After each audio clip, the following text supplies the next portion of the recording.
Hola, esto es Polimerasa Nerd, el podcast de biología molecular. Soy Víctor Kardash y como todos los días, como todas las ocasiones, me acompaña Felipe Cano. Hola, Felipe. Hola, Víctor, aquí estamos al pie del cañón.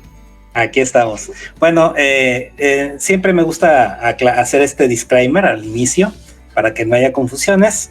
Polimerasa Nerd es un podcast de divulgación científica, pero nos permitimos de vez en cuando hacer relajarnos y hablar un poquito de temas geeks. La última vez estuvimos hablando, los últimos 2 podcasts fueron sobre vacunas y ya nos merecemos un descanso. Así que este tema es sobre, vamos a ver, estamos abordando el tema de los superpoderes. Entonces la idea es hacer algunas hipótesis y tratar de hacer explicaciones un poco ancladas a la realidad de lo que podrían ser, o unas explicaciones algo más lógicas, al final de cuentas hipótesis, de cómo podrían funcionar los superpoderes en la vida real. Pero no cualquier superpoder, específicamente los supersentidos. Sí, hoy vamos a hablar sobre supersentidos, porque bueno, cuando vemos las tarjetas, algunos nos tocó coleccionar de chamacos, antes que hubiera estas wikis donde tienen información de tus personajes favoritos, uno tenía que recurrir a lo que eran las tarjetas, ¿no? Las tarjetas de colección, donde venía una ilustración del superhéroe y atrás venía todas sus características, y entre las cosas que venían los poderes, ¿no? La descripción de los poderes de en mi generación fueron las Pepsi Cards. Las Pepsi Cards muy famosas, sí. A mí todavía me tocó una parte de eso, de esas Pepsi Cards. La cosa es de que muy frecuentemente se encuentra en estas descripciones, se habla sobre sentidos aumentados. Es una característica muy frecuente colocada en los superhéroes, ¿no? Sí, que tienen, pues creo que parte del mito del superhéroe es que es funcionalmente diferente a los seres humanos normales, y esa diferencia va desde las potencialidades hasta la percepción del mundo, ¿no? Cómo los superhéroes ven la realidad o cómo sienten la realidad.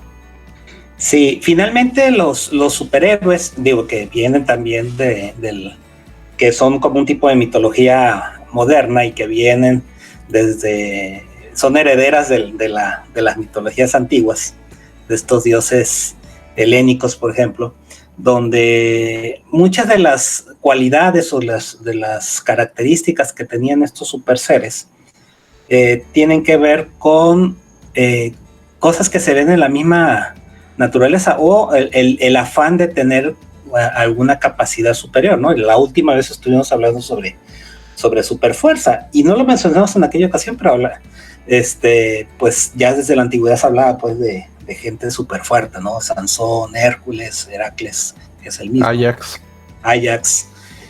Aquiles, el de los pies ligeros, y así nos podemos ir, Gilgamesh, en fin.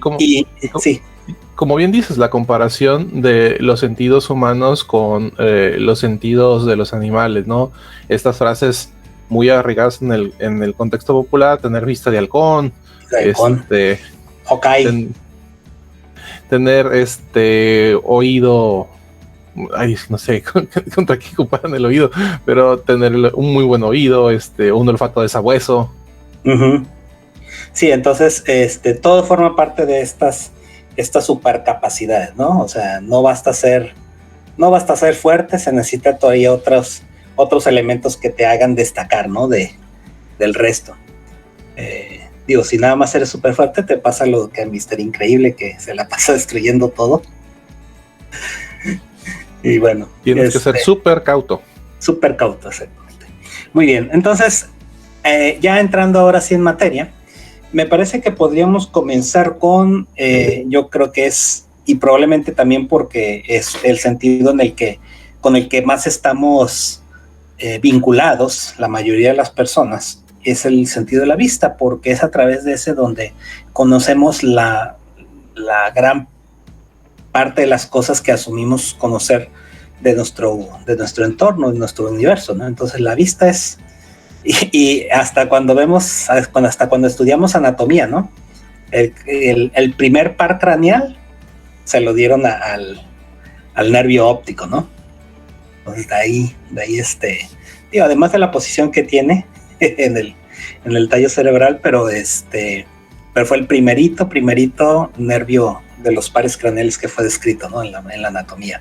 Aunque también hay que decirlo que es una propiedad muy humana darle prioridad a la vista, porque la mayor parte de los animales, hasta de los que viven actualmente en el planeta, el sentido más desarrollado es el sentido del olfato. Las áreas cerebrales más grandes en los roedores, en la mayor parte de los mamíferos, pues sigue siendo el área olfativa. Pero bueno, es real que nosotros los seres humanos aprendimos a depender de nuestros ojos principalmente, porque también hay que decirlo, que en el transcurso de la evolución, la forma y la ubicación de nuestros ojos está privilegiada respecto a otras especies. El hecho de tener los ojos al frente del rostro nos brinda una ventaja frente a otros animales que pudieran haber convivido con nosotros. Además de darnos una muy buena percepción de profundidad, nos permite tener un rango de visión sin puntos, con menos puntos ciegos, hay que decirlo. Así es.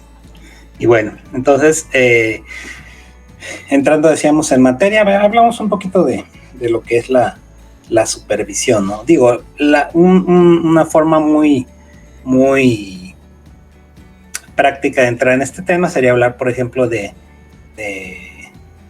dicen que Hawkeye no tiene ningún superpoder, pero bueno, la vista que tiene es suficiente para nunca fallar un blanco, ¿no? Sí, en el caso de Hawkeye, ¿sería atribuible a un entrenamiento o a una capacidad aumentada? Así es.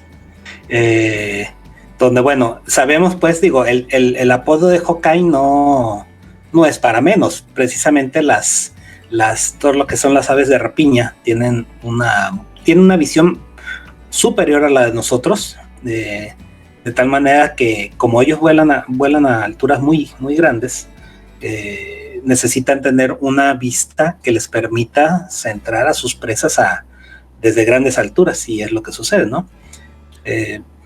Tiene que ver ahí con las estructuras tanto del cristalino como de la retina, donde se enfoca la luz. Y entrando directamente a hablar acerca de la de retina, lo vamos a considerar como el sensor eléctrico del ojo. Y bueno, según la especie, la retina va a tener estos fotorreceptores precisamente, que van a variar en densidad y en composición. Nosotros los seres humanos tenemos, al igual que tenemos compartido con muchas otras especies, los llamados bastones, que son los que reaccionan a la luz, o más bien a la presencia de luz. A la intensidad de luz. Intensidad de la luz, eso podríamos decir que es la que nos da visión en escala de grises o en la oscuridad.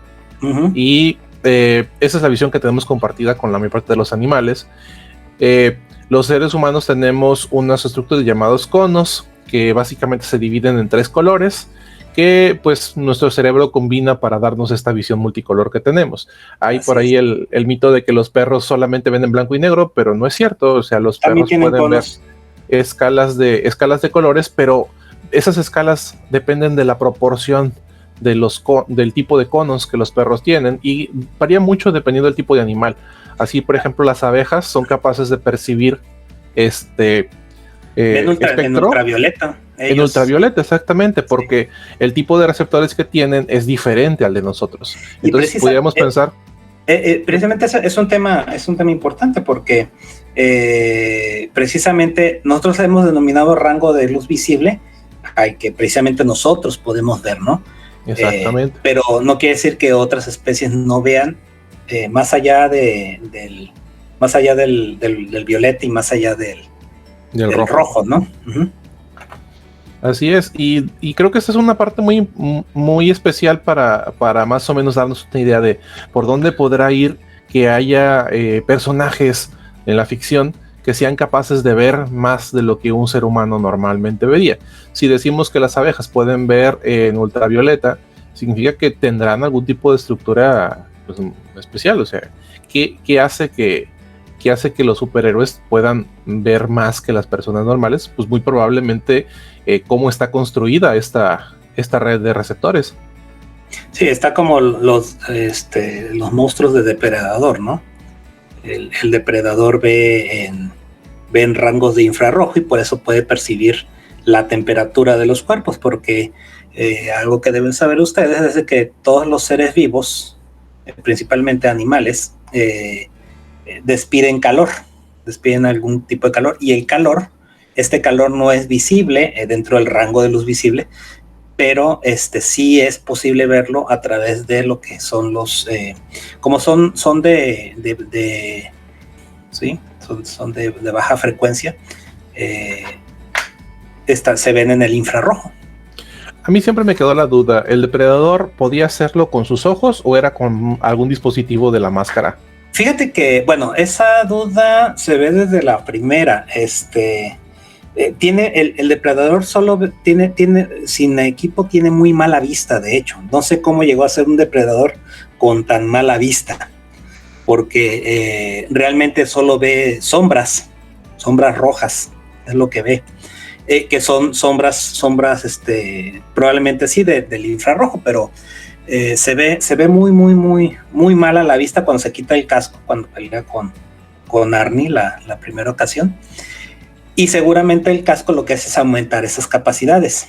Pero cuando vamos a la segunda película, en la segunda película te explican precisamente lo que hacen para tratar de cazar al depredador en aquella ocasión. Se visten con trajes de esos que se usa para entrar a los volcanes, que contienen la temperatura. Entonces se vuelven, y bueno, esa es la forma como lo burla en la primera película Arnold, ¿no? Cubriendo su cuerpo para que no despedir calor, y entonces se vuelven invisibles. Lo que hace el depredador en la segunda película es que cambia la frecuencia de su casco y empieza a ver, creo que los empieza a ver en ultravioleta, y ahí sí los cacha porque ve las luces que trae. Ay. Fíjate que ese detalle no lo recordaba. Lo que es cierto es que probablemente la visión del depredador no dependa tanto de la nitidez, sino de la percepción del cambio. ¿Recuerdas esta frase de Jurassic Park, de no te muevas, si te mueves, si te quedas quieto no te puede ver? Ah, cierto. Como su visión está basada en movimiento. Ajá, sí, lo que obvian ahí es la cuestión del olfato, que en un momento más hablamos sobre eso. Ok. En el caso de Superman, hay una cosa que queda clara. Él es capaz de ver a largas distancias. Ajá, a muy largas distancias. Como Legolas. Como Legolas. Que ven tus ojos de elfo, Legolas. Ajá. Que huelen tu nariz de elfo, Legolas. Bueno, Legolas era capaz también de ver a largas distancias. Y esto es una capacidad que sí existe y que, hay que decirlo, también se puede entrenar. Uh-huh. Porque la capacidad de ver de cerca o de lejos depende de la, vamos a decirlo así, maleabilidad del cristalino. Del cristalino, exacto. Y qué tan bien responden los músculos que lo mueven. Uh-huh. Entonces, una cosa que sí se sabe es que existen algunos problemas que con el paso del tiempo hacen que esto sea menos flexible, y eso va perjudicando la visión. Entonces, sí, por el contrario, también se ha descubierto que utilizando ciertas sustancias en pequeñísimas cantidades se puede mejorar la visión sin necesidad de lentes. Lo que se hace es, se utilizan cantidades muy pequeñas, me parece, tengo que buscar ese dato, no recuerdo si era atropina o qué era lo que se utilizaba, que a dosis muy bajas, digamos que relajaba el músculo apenas lo suficiente como para que la vista fuera un poco mejor. Entonces, estamos hablando de cantidades simbólicas, muy cercanas a unas cuantas partes por millón, pero que en esa cantidad ayudan a que las personas tengan mejor capacidad de enfoque. Entonces, si tienes una situación leve con tu vista y no necesitas realmente usar lentes, esas gotas ayudan a que veas con mayor claridad. Ahorita tendré que buscar ese dato después. Pero a través del entrenamiento y de la, vamos a decirlo, de la práctica se puede ayudar a tener una mejor definición a la distancia, pero también hay que decirlo, eso tiene que ver con el conocimiento previo. Una persona tiene un bagaje visual en su cerebro que relaciona con lo que está viendo, entonces a veces es como de veo esto que parece y mi cerebro completa la imagen. Desde luego. Y suena muy interesante esto, de cómo se puede llegar a entrenar este sentido. Y sí, Superman precisamente tiene tiene lo que llamaríamos una vista telescópica, pero también tiene una vista microscópica. O sea, él puede amplificar una imagen no sé cuántas veces, pero sí es capaz de ver también a nivel microscópico, ¿no? No sé hasta cuántas X. Pero también tienes parte también de un principio óptico que es el límite de la visión humana, en la cual se supone que si tú acercas 2 puntos lo bastante cerca, llega un momento en que tus ojos no son capaces de distinguir uno del otro, entonces eso le llamamos el límite óptico. Los microscopios lo que hacen es a través de lentes separar estos 2 puntos de forma que sepamos que son 2. Entonces, en el caso de Superman, yo creo que lo que tiene más bien es un super control muscular que le permite controlar esos músculos ciliares a voluntad, para tanto ver a lo lejos como para ver las cosas muy, muy, muy pequeñas. Y hacer super viscos, ¿no? Hacer super viscos. Así es. Sí, a mí lo que me intriga es la parte de esas partes creo que son un poquito más cercanas a la realidad o a lo humano, pero la parte de los rayos X es ahí donde ya estamos brincando unas rayitas. Hay una situación que a mí nunca me ha quedado suficientemente claro, porque, bueno, se pretende pues que Superman está viendo a través de las cosas. Nada más que, digo, cuando se pensó en este superpoder, seguramente nunca se plantearon cómo funcionaba una radiografía en realidad. Una radiografía, para funcionar, tienes un emisor de luz de un lado y tienes una placa sensible, casi siempre de una placa fotográfica con cloruro de plata, que es sensible al espectro electromagnético. Entonces, lo que estamos viendo en una radiografía es la sombra proyectada por una fuente de rayos X, ¿sí? En el caso de Superman, tendría que haber una fuente emisora detrás del objeto que supuestamente él está atravesando con la vista, ¿no? O sea, como si sus retinas fueran la placa fotográfica donde se va a registrar la imagen, pero tendría que haber una emisión de rayos X desde el otro lado. No sé si me explico. Sí, como que responde más esa visión griega de lo que era la vista. Para los filósofos griegos, la vista era algo que viajaba desde los objetos hasta nuestros ojos, como si fueran unos rayos. Para ellos era posible ver solamente aquello que estuviera en una línea directa hacia los ojos, porque lo que los objetos emitían tenía que llegar. Cuando empezaron a hacerse los experimentos con la óptica, pues lo que notaron era que no puedes ver aquello sobre lo que no haya una reflexión de una fuente de luz. Y es precisamente lo que vemos nosotros, como lo que percibimos con nuestros ojos, en realidad es el reflejo de la luz que está rebotando en los objetos. Todos los objetos absorben cierta cantidad de luz, ciertas longitudes de onda, y reflejan otras. Esas que reflejan son las que nosotros percibimos con nuestros ojos. Sí, y hay que decirlo, cuando una persona ve una radiografía, en realidad lo que está viendo es, vamos a decirlo así, el espacio hueco que no pudieron cruzar los rayos X. Sí, o sea, lo que fue absorbido. O sea, por eso hablaba yo de una sombra. Sí, el hueso absorbe los rayos X, pero los tejidos más blandos que el hueso lo dejan pasar. Entonces, vamos a decirlo así, lo blandito se ve oscuro, lo duro se ve blanco. Entonces, si Superman es capaz, de alguna manera, de percibir rayos X que están rebotando en los objetos, ¿sí? Ajá. Entonces, probablemente él tendría que percibirlos, solamente los objetos duros, porque esos son los que los que estarían reflejando parte de los rayos X. Yo voy con otra hipótesis. Precisamente, fíjate, hay una historia que se dio en los 90 donde después de que, pues ya ves que lo mataron, y luego lo resucitaron.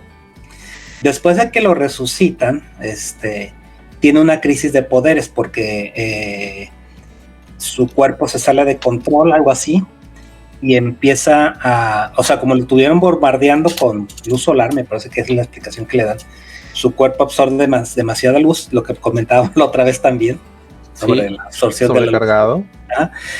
Y entonces, primero aumenta de tamaño, se pone así como Hulk, ¿no? de tamaño, luego le drena la energía de alguna manera. Creo que usa Parásito para eso, el villano Parásito, el que absorbe poderes. Lo usan literalmente de sanguijuela. Y después de eso tiene una crisis de poderes donde empieza a percibir más ondas electromagnéticas de las que está acostumbrado, de tal manera que puede escuchar ondas de radio, por así decirlo, ¿no? O sea, escucha ondas de radio, sí. Y es esta historia donde se convierte en un ser completamente de energía, no sé si te tocó leerla, que se vuelve completamente azul. Cierto. Y luego lo capturan, lo tratan de destruir, se divide en dos, uno rojo y uno azul, y hay dos Superman. Ese es un show, duró como 2 o 3 años esa historia. Pero el punto al que iba es de que él empieza a percibir de manera descontrolada longitudes de onda de diferente tipo. Entonces, yo lo que pensaría más bien es de que en esta capacidad de percibir diferentes longitudes de onda del espectro electromagnético, que están en todos lados. Entonces, probablemente si viéramos ondas de radio, por ejemplo, las ondas de radio, tú sabes que están en todos lados. Exactamente. O sea, no solamente las que llegan del espacio, sino las que están emitiéndose en todos lados. Entonces, esas son capaces de atravesar paredes, nos atraviesan a nosotros. No son ondas ionizantes, así que no hay problema. Y esto lo digo porque las ionizantes son las que pueden causar enfermedades como cáncer. Pero el punto es de que estas ondas sí son capaces de atravesar a los cuerpos sólidos. De hecho, mientras estamos haciendo esta llamada, las ondas en las que viaja el internet, todo eso, pues se están atravesando los muros de la casa, nosotros mismos y así. Entonces, sería realmente la percepción de estas ondas lo que proyectaría las sombras de los huesos, porque no nada más se limita a los huesos, es capaz de ver otro tipo a través de las paredes, precisamente. Y luego te saca lo del plomo, ¿no? Exactamente, que el plomo, como lo único que es capaz de detener la visión de Superman. Bueno, hay que decir que el plomo sí tiene propiedades muy únicas. Pero no es el único. No es el único. La realidad es que, por ejemplo, el plomo es especial porque es el elemento al cual llegan todos los elementos radioactivos. Todo elemento radioactivo se llama así porque está perdiendo partículas, y esas partículas sí son ionizantes, ¿no? O sea, es así, sí, donde pegan, desacomodan. Desacomodan. Family friendly.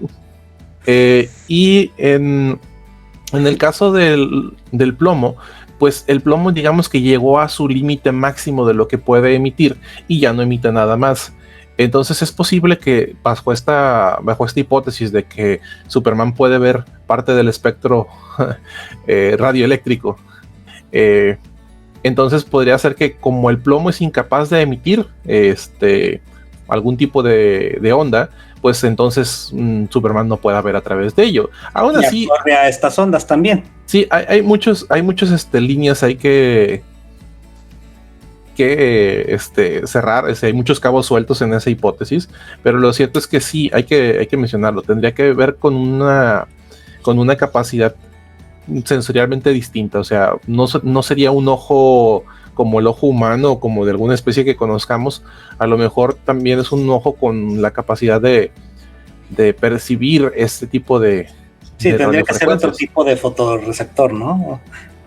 Sí, inclusive a lo mejor la combinación entre el oído y la vista, porque para nosotros es complejo pensarlo, pero a lo mejor para la especie de los kryptonianos existe esta interrelación entre la visión y el oído. Uh-huh. Sí, es correcto. Y bueno, entonces eso más o menos abarcaría lo que es la supervisión de no de supervisar, sino de superver de Superman. Sí, yo me quedé esperando la supervisión adulta y ahora que soy adulto no la tengo. Ni llegará. Ni llegará a la supervisión adulta. Entonces, lo que sí me pregunto es, ¿seremos capaces de tener supervisión nosotros los seres humanos? Bueno, actualmente contamos con algunos equivalentes. Por ejemplo, tenemos aparatos que son capaces de detectar el infrarrojo y lo usamos como visión nocturna. ¿Qué es lo que pasa? Estos aparatos tienen una lamparita. Que emite en infrarrojo y tiene unos receptores que transforman la imagen recibida, porque al final necesitamos una emisión de luz.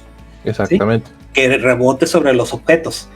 Y se menciona de visión nocturna porque nosotros no estamos viendo esa luz que se emite precisamente porque está en el espectro infrarrojo. Nosotros no la vemos, pero hay una luz ahí presente.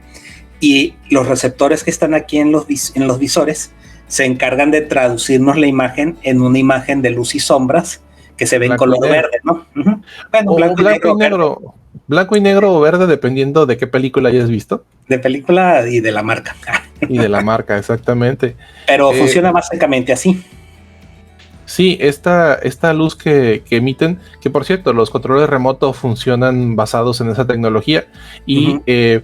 Nuestros celulares sí son capaces de percibirlos y si quieres saber si tiene pila o no el control, mira el foquito a través de tu cámara del celular y vas a ver esa pequeña luz, exactamente. Sí. Entonces, también existe implantes para personas que han perdido la vista, ¿no? Ajá, se están desarrollando implantes que bueno, básicamente son retinas artificiales que detectan. Obviamente, tratar de imitar la retina todavía estamos un poquito retirados. Ahorita lo que se ha hecho es una matriz de puntos, ¿sí? Recuerdo los primeros avances de esa tecnología, eran 9 puntos de luz, ¿sí? Y entonces se daban patrones de luz y sombra, ¿no? Entonces han ido avanzando la tecnología, avanza la miniaturización y todo eso, entonces esa matriz de puntos se va haciendo cada vez más grande, hasta que podamos tener una nitidez muy grande, ¿no? Me recuerda mucho al personaje de Star Trek, ¿cómo se llamaba? El afroamericano que usaba un visor y que podía ver en diferentes longitudes de onda. Ahí sí me perdiste, Master. Se me fue ahorita el nombre. Roddy ay, no me acuerdo. Perdón, que hay que me disculpen los fans de Star Trek, no me acuerdo. Pero estaba este personaje y precisamente él tenía un visor especial porque era ciego y los implantes eso le permitían ver en diferentes longitudes de onda, como el depredador. Y hay que decirlo, fueron de los primeros implantes biónicos que se hicieron. Se conectaba una cámara literalmente a la corteza visual de las personas y uh-huh. estimulaba ciertas cosas. Entonces, hay que decirlo, no veían las personas que eran ciegas, pero no de nacimiento, esto también hay que decirlo. Personas que habían perdido la vista en algún momento de su vida, que ya tenían una memoria visual, vamos a decirlo así, guardada, y les estimulaban estas partes del cerebro con estos electrodos pegados a una cámara. Empezaron a percibir sombras, que es pues una protovisión, vamos a decirlo así. Uh-huh. Sí, hay otra tecnología que me tocó ver por ahí hace algunos años, sinceramente no sé en qué vaya, pero la propuesta aquí era un sensor que se colocaba sobre la boca. Perdón, no era el sensor era una cámara, como dices, y era un transductor que daba impulsos eléctricos también en una matriz de puntos, pero se colocaba el aparatito sobre la boca. Entonces, ¿por qué? Porque para no conectarlo al nervio óptico, se colocaba sobre la lengua y bueno, en la lengua se daban estos impulsos eléctricos que la persona con un entrenamiento adecuado podía interpretarlo como imágenes o sí, una especie de imagen, ¿no? Sí, hay una especie como de visor para ciegos, que en realidad es como una tableta que traían en las manos, que estaban conectadas a una cámara. Entonces la cámara generaba una matriz, así como estos teclados braille, que elevan los pines para que las personas ciegas puedan leer. Pero esta era una matriz que les permitía a través de la cámara generar una matriz táctil de un objeto. Entonces estarse como una especie como de retrato grabado de lo que estaba la cámara percibiendo. Entonces en accesibilidad se ha trabajado muchísimo, y hay que decirlo, sobre todo la accesibilidad para las personas con debilidad visual. Uh-huh. Y bueno, también en cuanto a sentidos aumentados, está el clásico, el telescopio, que nos permite ver a lo lejos. Está el microscopio, que nos permite ver a cosas muy pequeñas. Por ejemplo, están los microscopios electrónicos, los de transmisión, que se puede ver a través de los objetos muy pequeños a nivel, para ver, por ejemplo, virus, ¿sí? Que son muy pequeñitos, o los de el de barrido. Ese tiene menos resolución, pero ves superficies, no puedes ver a través de ellos. Y hay uno que es, creo que es el de los que tiene mayor resolución ahorita, que son los de fuerza atómica. El efecto túnel. El efecto túnel, es correcto. Y estamos hablando de cosas a nivel cuántico que están muy lejos de mi sapiencia, pero básicamente según la interacción entre los campos cuánticos, y no estoy hablando de ninguna circunstancia New Age, se puede ver el relieve de los átomos. Sí, de hecho hay por ahí unas microfotografías muy bonitas donde se puede ver ya la estructura de una molécula. Se pueden ver los anillos aromáticos de los anillos benzénicos de algunas moléculas orgánicas. Grabaron inclusive un video de una reacción química. Tienen barridos de unas moléculas de los reactivos, y vamos a decirlo, los ponen juntos y ven cómo se cambian los enlaces. Se cambian los enlaces. Y se forma el producto. Hay otra por ahí, también hecho con el microscopio de fuerza atómica, que es la animación más pequeña del mundo, no en tiempo, sino en tamaño, porque usaron átomos para en una lámina de cobre, ¿no? Como píxeles, y creo que se llama El Niño y el Átomo o algo así, y es una animación así de pocos segundos, como fuera animado cuadro por cuadro, moviendo unos átomos en una placa de cobre. Muy interesante. Sí.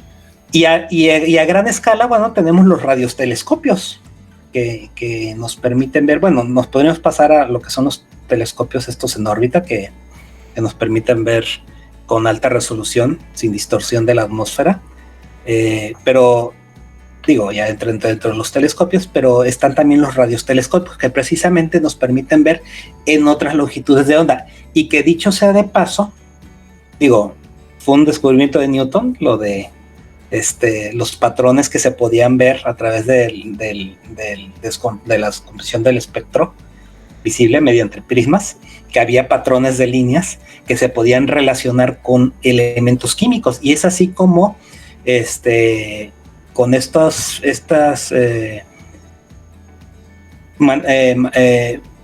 manejando lo que son las longitudes, las diferentes longitudes de onda, podemos ver dentro del espectro electromagnético, podemos ver de qué están compuestos los. Luego dicen, es que encontramos un planeta que es rico en uranio, ¿no? Es rico en uranio nunca he escuchado, que es rico en nitrógeno, y que tiene también berilio y así, ¿no? Entonces, o cómo saben los científicos que hay una nube de etanol del tamaño de una galaxia flotando en el universo, ¿no? Ajá. Sí. Esto se llama espectrometría, y básicamente es la ciencia que estudia en qué longitudes de onda vibran los elementos químicos.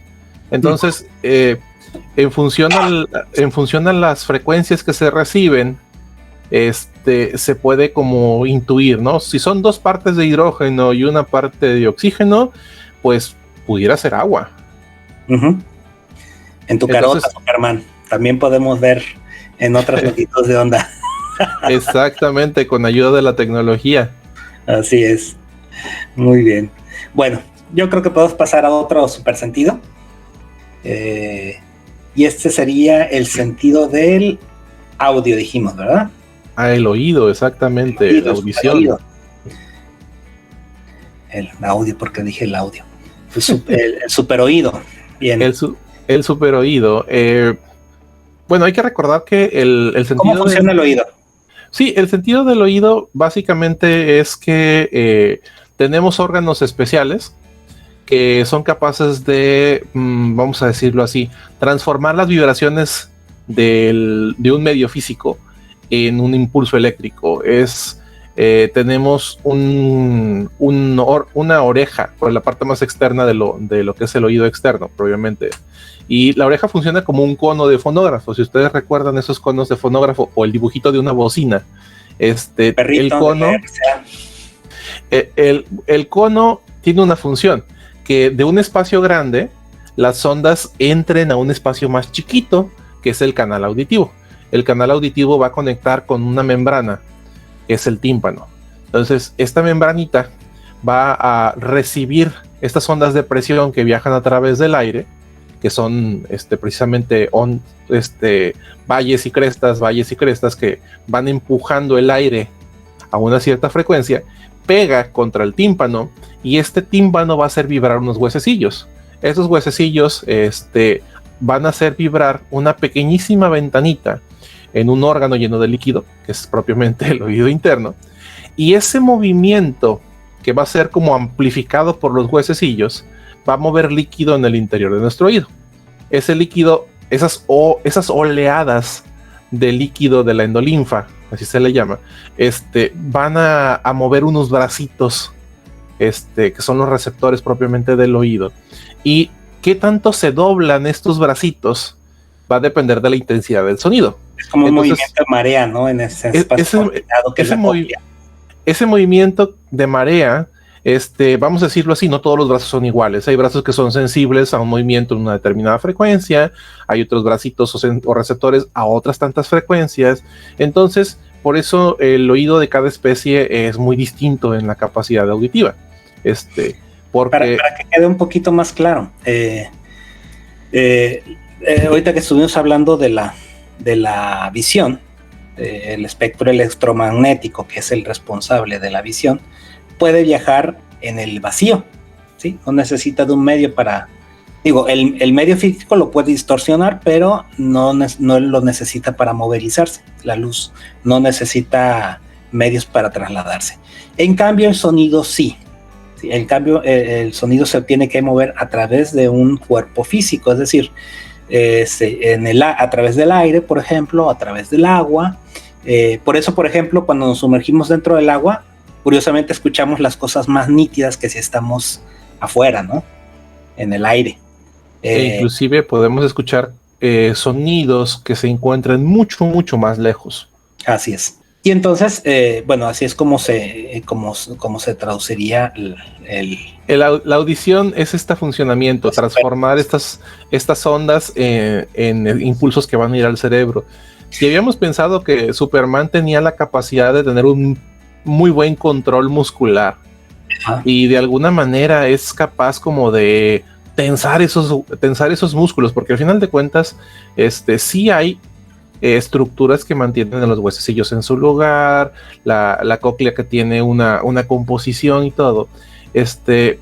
Hay personas que dicen que entrenan el oído, que es básicamente un entrenamiento para distinguir entre pequeñísimas diferencias de diferentes sonidos, como los músicos, por ejemplo. Entonces es muy probable que también Superman tenga esta capacidad como de afinar su oído. Y aquí estoy dando un brinco lógico muy, muy grande, porque esto de tener un oído muy fino está sujeto a mucha controversia. Si alguna vez se han vendido unos audífonos carísimos diciendo que son de alta fidelidad, probablemente te puedes llevar alguna decepción si los comparas con unos piratas, porque a lo mejor no eres capaz de distinguir. Entonces hay mucha controversia respecto a si vale la pena o no pagarle al doctor Dre. tiene mucho que ver también de tu propia capacidad auditiva, ¿no? Claro. La verdad es de que así como existe la presbicia, que es cuando se nos va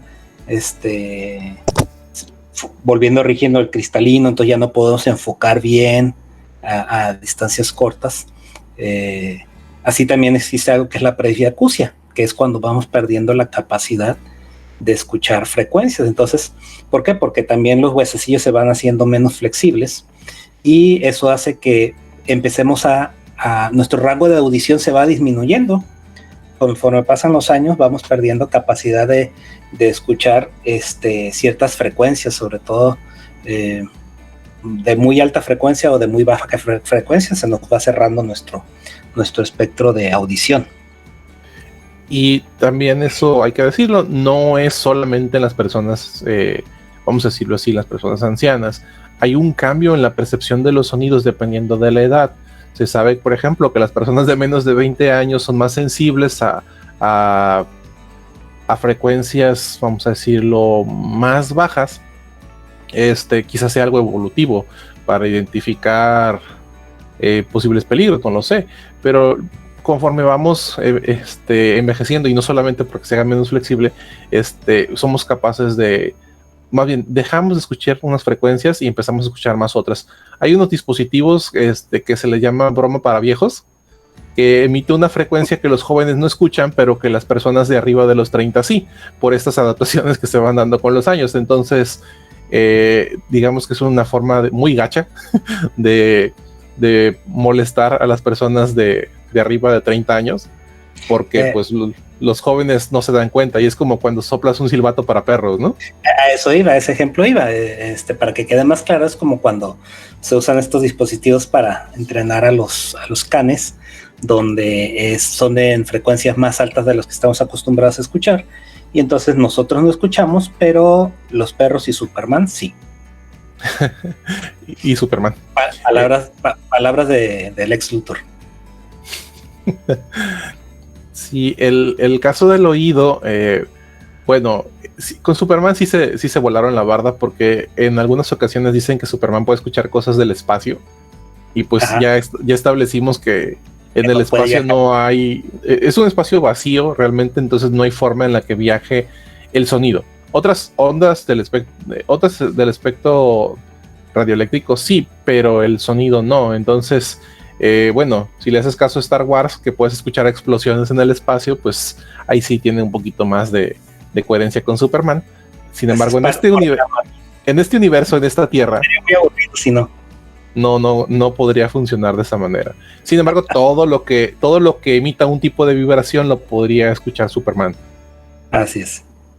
Sí. Y bueno, también existen aparatos para que nos permiten pues escuchar, ¿no?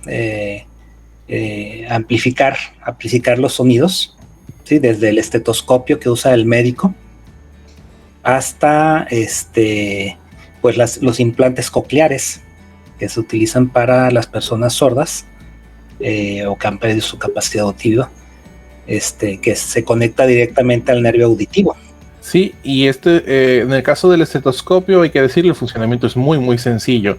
Básicamente se pone una campana, que es como lo que les decía, altavoz con una membrana, y esa membrana recibe vibraciones en un área muy grande, y vamos a decir que concentra de alguna manera.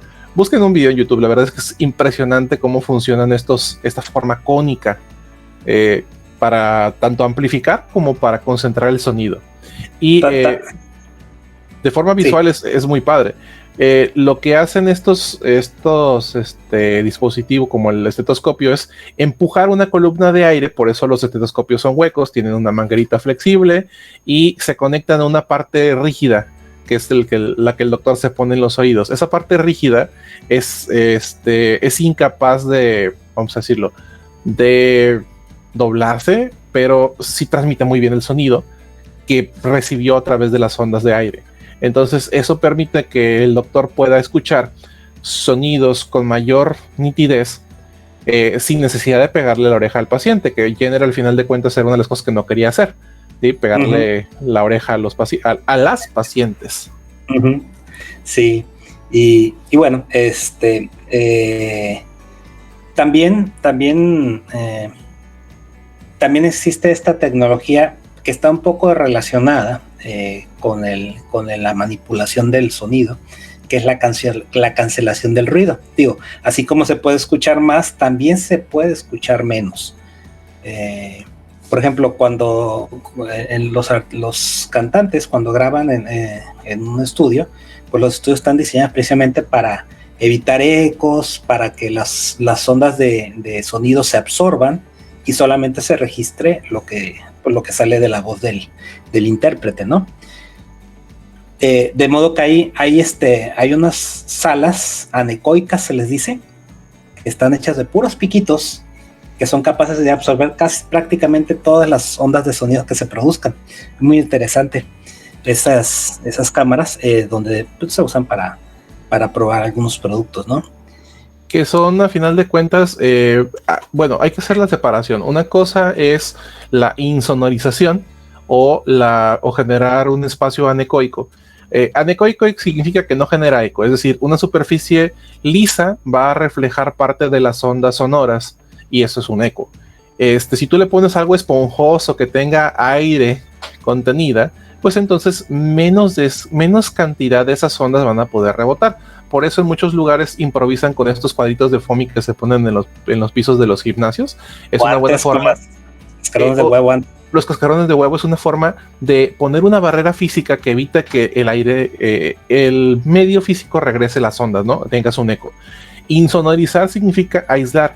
Por eso si tienes un vecino que ronca y ya te hartó, pues simplemente entre menos aire pueda cruzar del exterior hacia tu cuarto, reduces significativamente el sonido. Entonces venden unas cintitas que le puedes poner a las ventanas porque entre menos medio físico pueda intercalarse, entonces menos sonido se transmite. Eso se llama insonorizar. Pero aquí Víctor mencionó un concepto súper interesante que es cancelación de ruido. Sí, iba para allá, pero dale. La cancelación de ruido es emitir una onda igual a la que se recibe, pero en el sentido opuesto. Que básicamente es, si yo recibo un sonido con +1, le meto un -1 y queda 0. Y pues, entonces, bye sonido. Bye sonido que no quieras escuchar, porque en ese lado entra un procesamiento. ¿Sí? Todo lo que tenga cancelación de sonido consume energía porque es un proceso activo. Lo tiene que hacer un procesador. Sí, o sea, tiene que estar registrando la onda y en cuestión de milisegundos generar la onda inversa. Así es, eso es un proceso activo, es un proceso tecnológico muy, muy, muy interesante que pues también se entrena con inteligencia artificial. Podemos entrenar inteligencia artificial para reconocer las frecuencias de la voz del que habla y ahorita podemos tener cancelación de ruido en llamadas, en audífonos Bluetooth y todo esto que hacen que a la hora de platicar no se escuche el que va vendiendo tamales. Claro. Eso me sería muy útil en las clases en línea. A todos, por ahí va. Sí. Y sí, yo creo que ya te doy pie porque creo que es un tema súper interesante, así como hay una capacidad incrementada para escuchar sonidos por lo menos en los superhéroes. También hay una capacidad que deriva de ella que es la ecolocalización. La ecolocalización, muy interesante. Y eso sí existe en la vida real. Esa sí existe. La ecolocalización, para que quede bien claro, es la forma, es el sonar que tienen algunas especies. El que tiene, por ejemplo, la beluga, si vieron la de Buscando a Dory, es la ballena blanca esa que sale y que puede ver a grandes distancias, ¿no? Que usa su sonido el sonido como una especie de sonar. El sonar no es otra cosa que un sonido de que puede transmitirse a grandes distancias y regresar en forma de eco y darle información a quien lo está emitiendo. Lo usan las ballenas, los delfines, lo usan los murciélagos, ¿sí? Los murciélagos lo usan y es esta manera en la cual a través de un sonido, y claro, depende mucho de la distancia, ¿no? Porque y del medio en el cual está viajando, porque porque el sonido depende mucho del medio en el que se transmita y siempre va a ser más lento que la velocidad de la luz. Si alguna vez en una noche de tormenta te pusiste ahí, tu papá, para que no te diera miedo, te puso a contar los segundos entre que caía el rayo y sonaba el trueno, para decir, es que mira, cayó a tantos kilómetros, ¿no? Y sacabas la cuenta ahí, basándote en la velocidad de sonido en el aire. Y bueno, a lo mejor soy el único nerd que su papá hacía eso. No, también acá conmigo. Y bien lo dices, este ejercicio de comparar la velocidad de la luz y la velocidad del sonido es bastante padre. Te puedes dar como una idea aproximada de la distancia del lugar en el que cayó el rayo. Ahora sí que, sabiendo la velocidad del sonido y con un cronómetro en mano, puedes calcular con cierto rango de precisión dónde cayó. Como bien dices, Víctor, la velocidad del sonido depende de muchos factores físicos que tienen que ver con la densidad del aire. Hay que recordar que el aire es el medio principal de la atmósfera. Va a depender de pues dónde estamos, a qué altura estamos sobre el nivel del mar, la temperatura y la humedad. Así, vamos a decirlo, en condiciones ideales, el sonido viajará más rápido en un ambiente más húmedo a una menor temperatura. Ajá. Pero obviamente eso va a variar mucho. Entonces, sabemos que para las personas que entrenan el oído para los radares, pues esos pequeñísimos detalles tienen mucha información que te puede distorsionar o que te puede precisar qué tan distante está un objeto. En el caso de las ballenas, pues el medio es el agua, y el agua de mar, aunque sí tiene variaciones en la densidad, no son tan grandes como para que afecte la calidad del sonido, especialmente de las ondas que emiten, porque eso también hay que decirlo. No solamente es la temperatura del medio, sino la naturaleza del sonido generado. Hay que recordar que los sonidos se pueden generar en una frecuencia o en una amplitud.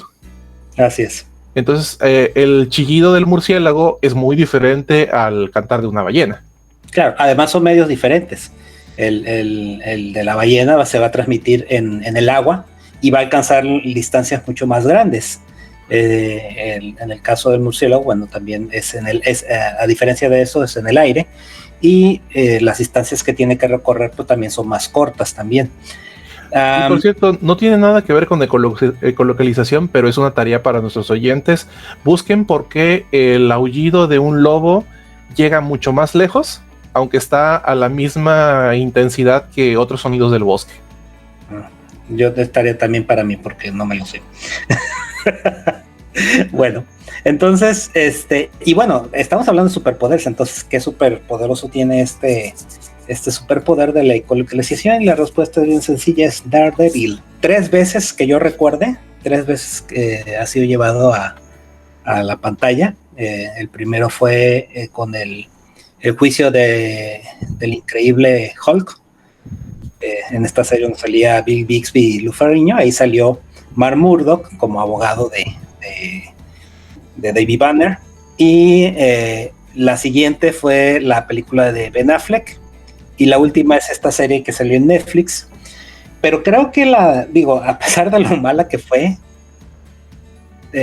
la película de Ben Affleck, creo que tuvo un buen aporte de cómo sería la visión, ¿no? Esta especie porque ya para la siguiente ya no vemos cómo ve, entre comillas, Daredevil, y esta aproximación te la dan en la película de Ben Affleck, que es una especie como de sombras que se generan.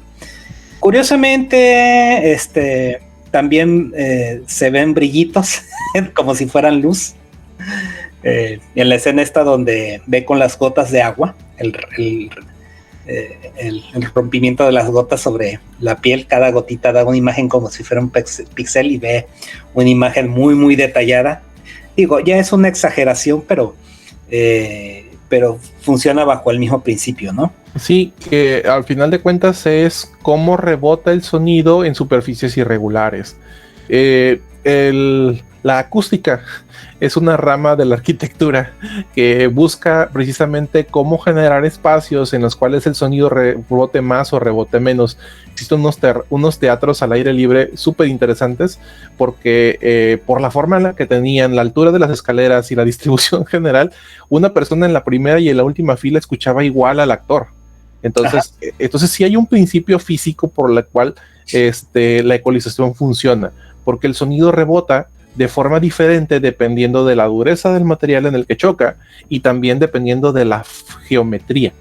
Entonces, si pensamos que Daredevil tiene un sentido del oído muy, muy desarrollado, y sobre todo un sentido de la profundidad también muy, muy desarrollado, entonces esas sutiles diferencias en la calidad del sonido le podrían formar esa imagen mental. Uh-huh. Ahora, además de los ejemplos que ya mencionamos en la naturaleza, en ballenas y en murciélagos, hay casos documentados en humanos, ¿sí?, que poseen un sentido muy similar al que se describe en Daredevil. Lo pueden googlear. Este muchacho se llamaba porque desafortunadamente falleció en el 2009, Ben Underwood. Un muchacho afroamericano que a los 2 años de vida tuvo, creo que fue un retinoblastoma, si no me equivoco, o sea, un cáncer de retina que requirió que le extirparan pues, los ojos. Fue un caso, pues de esos casos son dramáticos, pero es lo que se tiene que hacer. Y como fue a muy temprana edad, estamos hablando de 2 años, eso le permitió a él de alguna manera entrenar su sentido del audio, porque vamos a decir, no todas las personas ciegas son capaces de desarrollar esta propiedad, pero él y otros casos, son poquitos, no son muchos casos lo que se describen, sí son capaces. El chico murió en el 2009 por el mismo cáncer. Y hay videos en internet, los pueden buscar en YouTube, son muy ilustrativos, porque el chavo, cuando te los pasan en los videos, el chavo anda en bicicleta, anda en patines, juega básquetbol, le atina al aro y hasta juega videojuegos. Lo de los videojuegos no sé qué tan cierto sea, pero es capaz de hacer muchas cosas. Y de hecho, porque hay un documental que hicieron sobre él en Discovery Channel en ese tiempo, donde el chico le ponían objetos enfrente y él describía la forma de los objetos, una taza, una lámpara y así, ¿no? O iba por la calle acompañado de alguien y el chico anda sin bastón, ¿no? Y te dice, es que hay hay un buzón, hay unos botes de basura, es un auto, va pasando otro, ¿sí? Y cuando tenía duda se regresaba él para poder visualizar con esta ecolocalización. Lo que hacía es que emitía chasquidos, hacía este tipo de chasquidos, y eso era lo que utilizaba para emitir sonidos de manera intencional para generar eco, que era es lo que se utiliza en la ecolocalización. Entonces, sí, bueno, aquí sí contravenir un poquito la información. Hay una tendencia relativamente actual de enseñar a los ciegos un cierto nivel de ecolocalización, así como lo mencionas con este chico generando un sonido que puede ser un chasquido o un clicker. Si alguna vez han visto cómo entrenan a los perritos, hay unos pequeños aparatitos que los presionas y los sueltas y hacen un clic, y ese sonido puede ser, para quien haya alimentado un bebé, una tapa de Gerber funciona perfectamente como un clicker. Cada vez que lo presionas y lo sueltas, genera este clic, clic, clic, y enseñan a las personas ciegas a emitir un sonido para ayudarles a orientarse.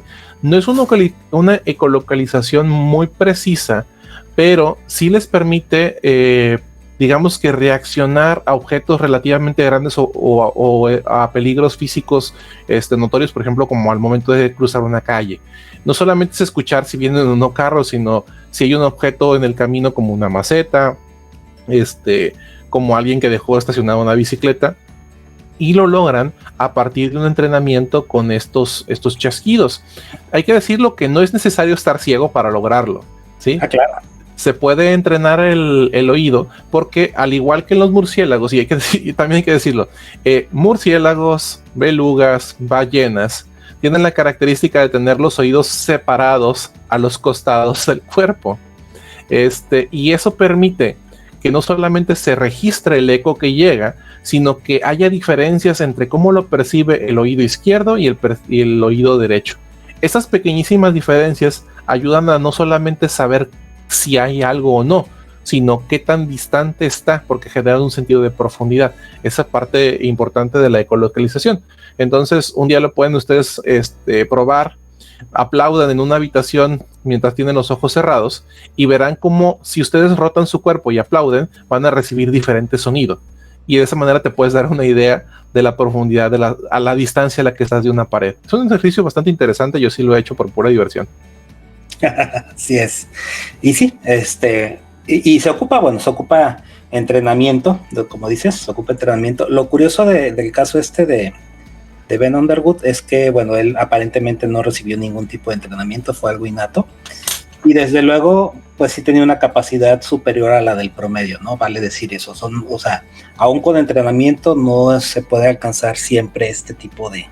Vamos, es como un atleta de alto rendimiento, ¿no? Que no basta con que te esfuerces entrenando al máximo, sino que tiene que haber una capacidad de partida, ¿no? La maquinaria tiene que estar lista. Exacto. Bien. Y bueno, de aquí podemos partir que precisamente, aunque no todos tenemos esta capacidad, sí existen, y desde hace mucho, dispositivos que nos permiten utilizar la ecolocalización, o lo que viene siendo el eco como herramienta, y esto es el sonar. Y el Doppler. Y el Doppler, es correcto. Y bueno, el sonar funciona precisamente emitiendo ondas de sonido y recibiendo y formando imágenes con ellas. Los barcos desde la Segunda Guerra lo usan, y de hecho fue factor indispensable para la creación de submarinos, y en buena parte fue una de las cosas que determinó el rumbo de la guerra, ¿no? En la Segunda Guerra. Pero no todo es con fines militares, también existe con fines médicos, y tal es así que antes de que existieran tomografías y resonancias magnéticas, pues estaba lo que es el ultrasonido, ¿no? Para poder visualizar partes blandas que no salen en una radiografía, y que se sigue utilizando porque afortunadamente se complementa tanto con la resonancia, con la tomografía axial computarizada, porque se usa con diferentes fines. De hecho, la ultrasonografía es más barata, entonces es un primer avance, ¿no? Para diagnóstico de algunas enfermedades, es la primera línea para algunas cosas. Antes de pedir, por ejemplo, un ATAC, pides una resonancia, pides una ultrasonografía, y ya puedes ver cosas, ¿no? Y hay que decirlo también, aparte de la reducción en los costos de los equipos, también la capacitación para poder interpretar lo que se ve es, vamos a decirlo, menos compleja en un ultrasonido que en una tomografía, que en otras tantas cosas. Por eso en algunas campañas de detección masivas se usan ultrasonidos, o para algunos servicios como la ginecología se usa el ultrasonido, que es para poderle ver la carita y el sexo al bebé. Sí, porque sabemos que, por ejemplo, no podemos usar una tomografía o una radiografía precisamente por el riesgo de mutaciones que puede haber. Y entonces, hay que decirlo antes de que avancemos, el riesgo es poquito, pero en el caso de los bebés no queremos ni ese poquito. Entonces se recurre al ultrasonido para generar esas imágenes. Y ahora la capacidad de procesamiento de los datos obtenidos por ultrasonido ha avanzado tanto que precisamente ahora podemos ver la carita de los bebés, ¿sí? En una reconstrucción 3D, y a esa reconstrucción 3D ya se puede hacer en tiempo real. Entonces ya le aumentan, ya le dicen 4D, y así se van, ¿no? Ya colores 5D. Sí, 5D, y bueno, le van sumando Ds le van sumando dimensiones para para el para mercadotecnia. Todo por fines comerciales. Fines comerciales. Pero por lo menos hasta la 3D es una dimensión plausible. Bien. Entonces, bueno, aquí podemos dejar lo de el superoído. Pasemos a el super tacto, decíamos. Pues aquí en la parte del tacto, creo que no lo tocan mucho valga la redundancia, no lo tocan mucho los cómics, porque el tacto es un sistema muy complejo que está dado por un conjunto de sensaciones a través de la piel. Entonces, creo que no hay un superhéroe que se beneficie especialmente de ser muy sensible al calor, muy sensible al frío, o que con poquito que lo presiones le duela. Entonces creo que por eso los superhéroes como que lo han dejado mucho de lado, ¿no? Hay que decirlo, sí, existe la capacidad de tener una sensibilidad táctil superior al promedio de la población. De hecho, las personas invidentes desarrollan una mayor sensibilidad en la punta de los dedos para poder leer el braille. Así y comentaba Víctor en alguna de estas, en una charla previa, platícala tú esa escena que tú te la sabes mejor que yo. ¿Cuál? Esa de leer sobre tinta. Sí. En esta versión de Daredevil que les platicaba, en la de los 80, donde sale con Bill Bixby en el juicio del Increíble Hulk, hay una escena donde Matt Murdock le está explicando a David Banner que sus sentidos están amplificados y que incluso él puede leer con la punta de sus dedos. Y entonces David Banner escribe algo en un papel y se lo entrega. Entonces aquel agarra con la punta de los dedos lo pasa sobre el papel y le dice: ¿a qué dice? No te creo. Sí, y hay que decirlo, la impresión que genera una pluma o un lápiz sobre el papel genera un surco que para la mayor parte de las personas no será perceptible. Es diferente la tecnología de la tinta sobre el papel, pero aún así hay personas que son capaces de distinguir elevaciones en una superficie de apenas unos cuantos micrómetros. Para los físicos es muy importante encontrar las superficies más lisas del mundo porque les funciona como un parámetro para medir otras cosas para experimentos. Entonces existe una esfera que ha sido pulida a través de muchos procesos para encontrar la esfera más lisa del mundo.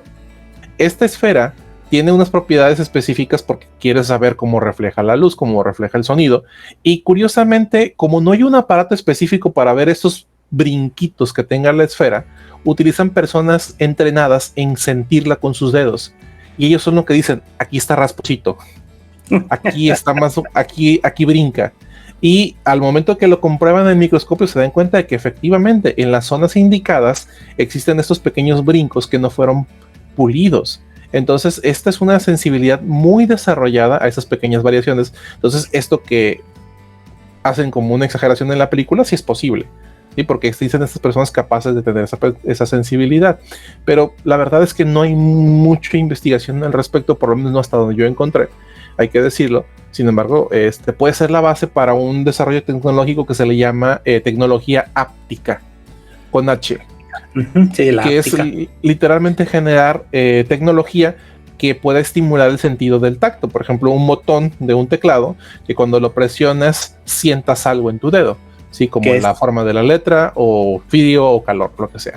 Que es la que se usa, por ejemplo, para muchos simuladores. Por ejemplo, en medicina hay muchos simuladores que usan esta tecnología precisamente para algunos procedimientos en particular, simuladores de cirugía, simuladores de procedimientos médicos, donde la persona parece que está sintiendo algún tipo de resistencia al movimiento, ¿sí? O le da información acerca de qué tan profundo está llegando, aparentemente, porque estamos hablando de entornos virtuales o simulados, ¿no? Así es. Y hay mucho desarrollo en eso, entonces al punto en el que vamos a poder generar maniquís a las que le digamos, simula un tumor de tantos centímetros de diámetro para que el estudiante de medicina lo palpe. Y simula lo que sea de este tipo o este estirpe celular, que sea más durito que otro tipo de tumor. Entonces, sí vamos para allá porque es tecnología que se está desarrollando para prótesis humanas, ¿sí? Si la prótesis puede tener un tejido como una piel sintética que sea capaz de traducir presión y temperatura a un impulso eléctrico, las personas con prótesis no solamente podrán agarrar o sostener objetos, sino también sentir si están fríos o calientes. Entonces recuperar un poco de la sensibilidad perdida cuando se pierde un miembro. Muy bien. Bueno, yo creo que podemos dejar ahí ya el super tacto y podemos pasar a el super olfato. El super olfato. Ahí si me permites, Víctor, esta parte así me hace súper interesante. El olfato y el gusto, porque creo que los tenemos que meter como en el mismo paquetito, son sentidos químicos. Es decir, estos sentidos necesitan que el medio tenga partículas de una sustancia disuelta. En el caso del olfato, a la nariz va a entrar aire con partículas suspendidas, y en el caso del gusto va a llevar a través de la saliva. Si una sustancia no es capaz de disolverse a través de la saliva, va a ser más difícil que la pruebes. Si una sustancia no es capaz de hacerse volátil, es decir, generar partículas tan pequeñas que puedan ser levantadas por el viento, entonces no lo vas a poder oler. Por eso dicen que cuando hay una popó de perro en el camino, no huele hasta que la pisas, porque literalmente generas un movimiento de partículas que eventualmente el viento lleva gentilmente a tu nariz. Claro. Y viaja muy rápido, vale decir. Muy rápido. Una mina antipersonal. Ándale. Así es. Y bueno, es interesante porque, bueno, ya vimos, por ejemplo, que la luz viaja, no depende de medio físico para viajar y es muy rápida, ¿sí? La velocidad de la luz es lo más rápido antes de Flash en el universo. Está luego lo del sonido, que viaja a través de medios físicos, que pues sí es muy rápido. Y cuando hablamos del olfato, bueno, como dices tú, son sustancias químicas, va a depender de muchas cosas. Va a depender de qué tan fácil se puede propagar por el aire la sustancia, y va a depender también de la cantidad de sustancia disponible que se esté desprendiendo por el tiempo que pueda perdurar, ¿no? O qué tan lejos pueda viajar. Ya sabemos que, por ejemplo, aquí tenemos que meter en este lugar lo que es el Wolverine, que es digamos el característico con este superpoder, porque tiene instintos como animalescos. Entonces pues tiene esta capacidad como si fuera pues un Wolverine, un animal salvaje que puede olfatear a grandes distancias diferentes cantidades, ¿no? de sustancias diferentes, capaz de discriminar. Aquí el detalle en el olfato es también la capacidad de discriminar. O sea, no solo que puedas oler algo, sino que puedas discriminar qué es o con qué lo puedes asociar, ¿cierto? Así es. El olfato se va entrenando con la experiencia, y hay que decirlo, por eso bueno, también está muy, muy asociado con la generación de memorias y recuerdos. Entonces, conforme se va exponiendo el ser humano a experiencias, lo va vinculando con olores. Y habíamos dicho que en otras especies el olfato es primordial. Entonces, en el caso de Wolverine, no solamente es que sea capaz de oler más, sino que por ese bagaje de experiencias también es capaz de distinguir entre más sustancias. Probablemente tenga que ver con el tiempo que lleva vivo, ¿no? Exactamente. Y bueno, si ustedes recuerdan la película esta del perfume, sí, en el perfume tenemos un caso de algo que se le llama hiperosmia, que es esta alta percepción a las sustancias disueltas en el aire. De hecho, hay una escena que a mí me gusta mucho, que es no huele al vidrio. El vidrio no huele a vidrio. Y es porque para este personaje el vidrio tiene una sustancia específica que en él activa un receptor, pero para el resto de las personas no huele a nada, ¿no? Y ahí nos habla acerca de la sensibilidad a las cantidades tan pequeñitas que él es capaz de distinguir. Sí, si tienen la oportunidad de leer la novela, está padrísima. En el sentido de que es muy, muy descriptiva. De hecho, la escena esta donde nace, ¿cómo se llama el personaje este? Jean-Baptiste. Jean-Baptiste. La escena esta donde nace, que pasa muy rápido en la película, en el libro es casi todo el primer capítulo, donde te hace una descripción de olores muy, muy detallada que hasta empiezas a percibirlos tú, ¿no?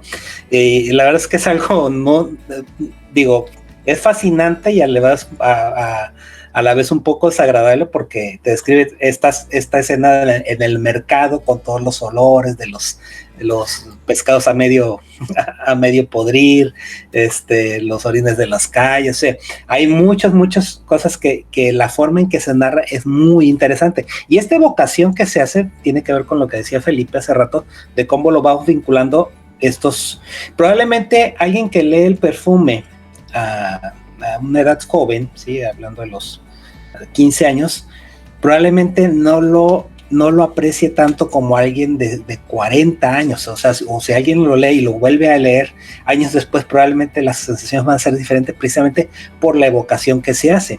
Y hay otro detalle que se narra en la novela, que es que Jean-Baptiste, él podía, de hecho parte de su talento no era solamente el poder conocer todas las sustancias para utilizar, sino que era capaz él en su mente de inventar olores en el sentido de que él mezclaba en su mente diferentes sustancias para llegar a un aroma. Era como una especie de simulador de olores. Era un compositor de aromas. Así es. Entonces era capaz de, antes de llevarlo él a la práctica, era capaz de realizar esta simulación, ¿no? De hacer esta composición, como bien dices. Sí, así como nosotros somos capaces de distinguir 850 Pokémones porque hemos vivido con ellos, Jean-Baptiste tenía esa biblioteca de olores registrada, ¿no? Así es. Fíjate que esto me trae a la memoria. Precisamente yo tuve un tío. Que él trabajaba como catador de olores de una empresa de jabones, no voy a decir marcas, pero él se encargaba de precisamente elaborar los aromas para los jabones, ¿no? Y se decía, nos contaban que él podía distinguir en una sola aspirada, porque hacen aspiraciones, o sea, ponen a volar las esencias, y en una sola aspirada decían que él podía distinguir hasta 40 sustancias diferentes en una sola aspirada. Es una capacidad pues bastante increíble, ¿no? Y que te paguen por eso, imagínate. Sí, y también hay que decirlo, las personas que tienen este talento natural entran dentro de una categoría de hiperosmes o hiper... Sí, super oledores, no sé cuál es el término correcto. No sé, pero estas personas tienen una distribución de receptores y una sensibilidad aumentada, porque hay que decirlo, así como existe un mito, y quiero aclararlo de una vez porque luego se nos pasa. Los libros de fisiología dicen que la lengua tiene ciertas zonas y decían, que... ya no. Bueno, ya decían, y todavía lo encuentras en muchos lugares, pero hoy sabemos que los receptores tanto del gusto como del olfato son una mezcla de un montón de receptores por centímetro cuadrado. Entonces, es tan personal como tu huella digital, cómo están distribuidos estos receptores. Es una variación genética individual. Entonces, va a haber personas que tengan una mayor proporción de un tipo de receptor que otra y sean muy buenos percibiendo un tipo de olor. De hecho, ahora que está esta cuestión del COVID, han entrenado perros porque se sabe que los animales son capaces de distinguir sustancias en cantidades mucho más pequeñas que los seres humanos. No solamente se da en perros, se dio el caso de una mujer que es capaz de detectar aquí sí la voy a regar porque no me acuerdo bien si es el Alzheimer o el Parkinson, pero ella percibía un olor en su marido que cambió cuando empezaron, que cambió muchos años antes de que empezara este problema. Entonces ella se dio cuenta de que si entraba a una sala donde había habitado una persona con esta enfermedad, ella la podía detectar. Entonces hay un proyecto de investigación muy interesante para detectar cuál es este marcador químico que es el que ella percibe, porque eso podría llevar a generar analizadores ambientales que literalmente puedan captar estas sustancias en cantidades muy, muy, muy pequeñitas, o entrenar a animales de laboratorio para detectarla. Entonces te acercan un cobayo, y si el cobayo reacciona de cierta manera, es que tienes el riesgo o estás desarrollando una enfermedad. Si el cobayo se te hace encima. Y a lo mejor, o el perrito se te sienta en las piernas, no lo sé. Pero el asunto es que eso sí existe, y esa es una situación que se está investigando, porque el asunto no es que exista o no, sino que la clave es detectar cuál es la sustancia que esas personas sí perciben y los demás no. La sustancia clave, ¿no? La sustancia química clave. Exactamente. Y bueno, y es un buen punto para, como dices, hacer todo un desarrollo que en el futuro precisamente permita generar baterías actualmente que no existen en la práctica, instrumentos que hagan esas detecciones, que sería bastante bueno. En Futurama el doctor tiene un... ¿Cómo era? El oloroscopio, que era un telescopio de olores. Ajá. Que básicamente es esto lo que quisiéramos lograr, ¿no? Un aparato que a cierta distancia detecte cantidades muy pequeñas de una molécula y pues lo amplifique. Así es, que lo amplifique y que lo traduzca en algo que sea entendible para nosotros, ¿no? Sí. Muy bien. Y nos acabamos 5 sentidos. Nos acabamos 5 sentidos. Bueno, y yo creo que, ya nos extendimos bastante, no queremos abusar de su amable paciencia. Entonces, vamos a dejar aquí el tema y hay otras cosas que nos gustaría discutir, que serían pues sentidos menos convencionales, ¿no? Podríamos hablar, por ejemplo, de todos los que se consideran de alguna manera sextos sentidos, ¿no? Como el sentido arácnido de Spider-Man, el sexto sentido, el de la película. La propiocepción, la percepción del tiempo, el séptimo sentido. El séptimo sentido, lo que quiera que sea eso. Y bueno, también podríamos hablar de un fenómeno llamado sinestesia, pero yo creo que eso lo podemos dejar para la siguiente ocasión. Perfecto. Muy bien, pues hasta aquí, muchachos, hasta aquí. Muchas gracias por escucharnos. Les recordamos que este podcast se transmite tanto por YouTube, por el canal de Biología Molecular, se transmite por iVoox y por Spotify.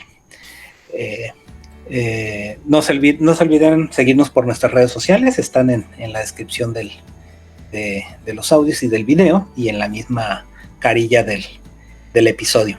No sé si quieres agregar algo, Felipe. No, hay muchas cosas que dejar para el siguiente. Muy bien, pues yo soy Víctor Kardash. Yo soy Felipe Cano. Y esto fue Polimerasa Nerd. Hasta la próxima. Hasta la próxima.